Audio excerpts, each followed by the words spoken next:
Immigration संदर्भामध्ये केंद्र सरकार ॲक्शन मोडवर आलंय. जाओ जाओ घर तुम्हारा है असं थांबवण्यासाठी आता केंद्र सरकारने पावलं उचलायला सुरुवात केली आहे. केंद्रीय गृहमंत्री अमित शहा यांनी अर्थसंकल्पीय अधिवेशनाच्या दुसऱ्या भागात नवीन इमिग्रेशन विधेयक सादर केलंय. जर हे विधेयक संसदेत मंजूर झालं तर मात्र बेकायदेशीर निर्वासित आणि त्यांना मदत करणाऱ्यांवरती कठोर कारवाई करण्यात येईल. तर नवीन इमिग्रेशन अँड फॉरेनर्स बिल 2025 अंतर्गत काय होणार आहे हे आधी समजावून घेऊया.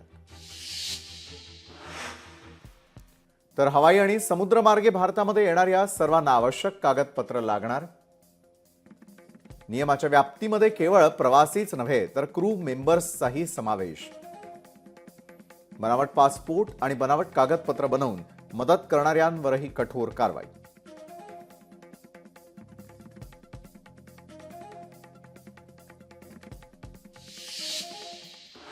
नवीन इमिग्रेशन अँड फॉरेनर्स बिल 2025 अंतर्गत घुसखोरी करताना आढळल्यास कठोर कारवाईची तरतूद करण्यात आली. दरम्यान घुसखोरी करणाऱ्यांना आणि त्यांना मदत करणाऱ्यांना काय शिक्षा होऊ शकते याचाही अगदी थोडक्यात आढावा घेऊया.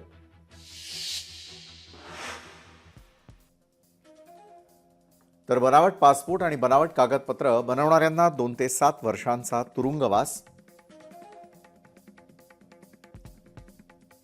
1 ते 10 लाख रुपयांच्या दंडाचीही तरतूद.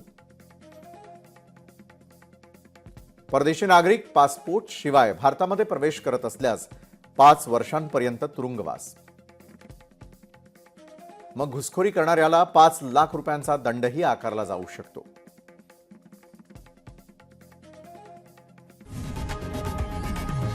लोकशाही मराठी ऐका, पहा, जागरूक रहा.